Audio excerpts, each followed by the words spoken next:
રાજકોટ જિલ્લાના જામકંડોરણા ખાતે ભાજપના યુવા નેતા જયેશ રાદડિયા દ્વારા તેમના સ્વર્ગસ્થ પિતા વિઠ્ઠલ રાદડિયાની પુણ્ય સ્મૃતિમાં પ્રેમનું પાનેતર નામે 511 દીકરીઓનો ભવ્ય સમૂહ લગ્નનું આયોજન કરવામાં આવ્યું હતું, જેમાં જયેશ રાદડિયાએ વધુ એકવાર પોતાના વિરોધીઓ પર વરસ્યા હતા.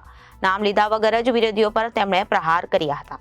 સારા કામ થતા હોય ત્યાં સમાજના 2% ટપોરી હવનમાં હાડકા નાખવાનું કામ કરે છે એવા જયેશ રાદડિયાના નિવેદનને લઈને અલ્પેશ કથિરિયાની પ્રતિક્રિયા આપી હતી.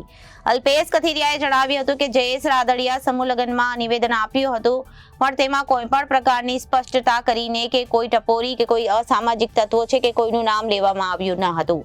આવા કોઈ પણ ટપોરીઓ હોય કે કોઈ વ્યક્તિઓ હોય, જયેશ રાદડિયા કે રાદડિયા પરિવારની સામે વિસ્તારના સમગ્ર ગુજરાતમાં કોઈ પણ પ્રકારની પ્રવૃત્તિ સાખી લેવામાં આવતી નથી.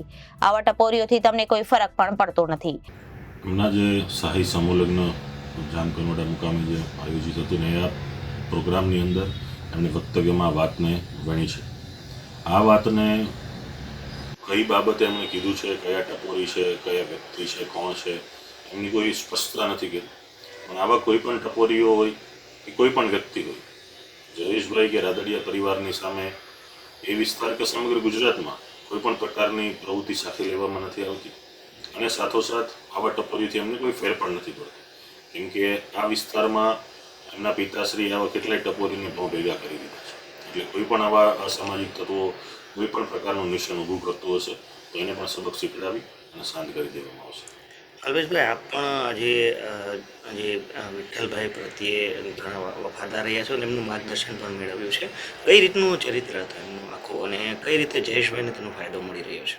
વિઠ્ઠલભાઈ છે એ ખૂબ સામાજિક રીતે અગ્રગણ્ય વ્યક્તિ છે. પાર્ટીમાં એમણે જ્યારે પણ જે પાર્ટીમાં હતા તે વફાદારી નિભાવી છે અને સમાજ માટે કરતાં પણ હું એમ કહું છું કે ખેડૂતના નેતા તરીકે, ખેડૂતના મસીહા તરીકે એણે ખૂબ સારા એવા કાર્ય કર્યા છે. જ્યાં આપણા પવિત્ર ધામો છે ત્યાં ગુજરાત બહાર પણ પવિત્ર ધામો છે, સૌરાષ્ટ્રમાં ગુજરાતમાં પવિત્ર ધામો છે, ત્યાં ભવન બનાવવા લોકોની વ્યવસ્થા કરવી અને એના સૌરાષ્ટ્રમાં કહેવત હતી કે એમના ડેલે ગયેલો વ્યક્તિ ક્યારેય ખાલી હાથે પાછો ન આવે, કોઈ પણ કામ લઈને જાય કામ કરનાર વફાદાર હતા. અને એમના વંશજો તરીકે જ્યારે લલિતભાઈ, લાલાભાઈ, જયેશભાઈનું નેતૃત્વ કરી રહ્યા છે વિસ્તારમાં, એટલે ત્યાં કોઈ પણ પ્રકારની તકલીફો હશે તો અમે સદાયને માટે એમની સાથે રહીશું. અને આ પરિવારે એક સમાજને નહીં સમગ્ર ગુજરાતીઓને ઘણું બધું આપ્યું છે, ત્યારે અમારી એક જવાબદારી બને છે અને કર્તવ્ય પણ બને છે.